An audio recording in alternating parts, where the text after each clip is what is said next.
Subscribe பட்டனை அமுக்குங்க, bell பட்டனை அமுக்குங்க. வாழ்க வளமுடன். இப்படிக்கு பாட்டி வைத்தியம். வணக்கம்ப்பா, உங்க பாட்டி பேசுறேன். இப்ப நான் சீயக்காய் அரைச்சு காட்டுறேன். நிறைய பேர் சீயக்காய் அரைச்சு காட்டுங்க, எங்களுக்கு தெரியல அப்படின்னு கேட்டிருக்காங்க. நான் அரைச்சு காட்டுறேன். இது வந்து 1/2 கிலோ சீயக்காய்ப்பா. இது வந்து காயணும். ஒரு நாளைக்கு 2 நாளைக்கு கூட நல்லா காய வைக்கணும்.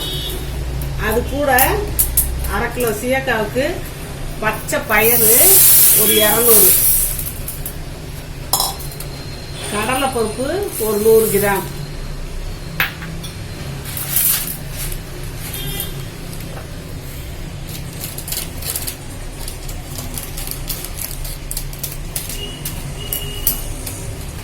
இது வந்து வெந்தயம் பார்த்தீங்களா, வெந்தயம் 100 கிராம்,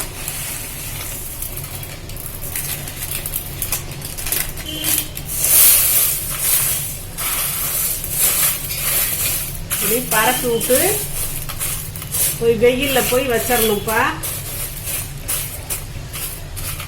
இந்த புறா அதுன்னு வந்து திங்கும், அதனால ஒரு துணியை போட்டு மூடி மூடி காட்டுறேன். இப்போ இந்த மேலே மொட்டை மாடியில் போய் வச்சோம்னா காக்கா புறாலாம் இந்த பருப்பு இருக்க திங்க வரும்ப்பா. அது நம்ம இது பண்ணாமல் இப்படி மூடி லேசான துணியில் மூடி இப்படி வச்சிட்டோம்னா அந்த வெயில் போட்டு காஞ்சிரும். 1 நாள் 2 நாளில் வெயில் அடிக்கிறத பொறுத்து இருக்கு, காஞ்சிரும். காயவும் நான் உங்களுக்கு அரைச்சி காட்டுறேன். நல்லா வெயில் அடிச்சுப்பா, நல்லா காஞ்சிருச்சு. இங்கே பார்த்தீங்களா சடக்கு ஓடிது பார்த்தீங்களா, இப்படி ஆயிடுச்சு. இந்த இப்போ நான் வீட்டில் எடுத்து வச்சுருந்தேன்ப்பா, இந்த எலுமிச்சம்பழம் தோல், இந்த கொடையரைஞ்ச தோலெல்லாம் எடுத்து வச்சுருந்தேன். இதெல்லாம் போட்டு நான் சேர்த்து அரைச்சேன். இது வந்து தலைக்கு முடி பொடுகு வராமல் இருக்கிறதுக்கு இதுக்கெல்லாம் நல்லது. அதனால இதெல்லாம் போட்டு நம்ம அரைச்சிக்கலாம். நான் அடுத்து மிஷினில் போய் அரைச்சிட்டு வந்து உங்களுக்கு பொடியாக காட்டுறேன்ப்பா. இதை போய் நம்ம அரைச்சிக்கிற வேண்டியதுதான். அவ்வளோதான். இப்போ இந்த சீயக்காயை அரைச்சிட்டு வந்தாச்சுப்பா. இது கொடுத்து 3 நாள் கழிச்சு தான் கொடுத்தாங்கப்பா. அவங்க வச்சுட்டு போங்க, நாங்கள் எல்லாம் மொத்தமாக சேர்த்து அரைப்போம்னு சொல்லி 3 நாளாக கழிச்சு இப்போ போய் வாங்கிட்டு வந்தேன்.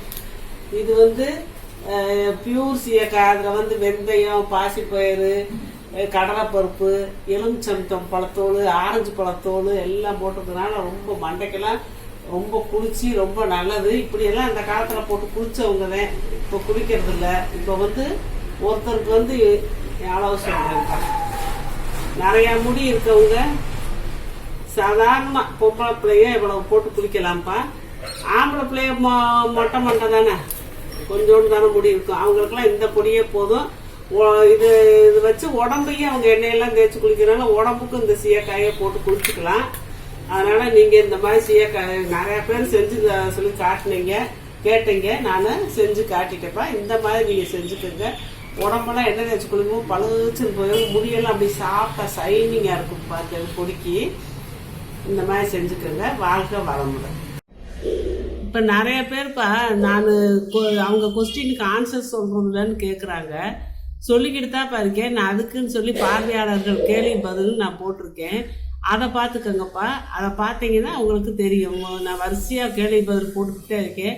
அதில் போட்டு பார்த்தீங்கன்னா நீங்கள் கேட்ட கேள்விக்கெல்லாம் நான் பதில் சொல்லிடுறேன்ப்பா. அதை கட்டாயம் நீங்கள் பார்த்து தெரிஞ்சுக்கோங்க. சப்ஸ்கிரைப் பட்டனை அமுக்குங்க, பெல்லு பட்டனை அமுக்குங்க.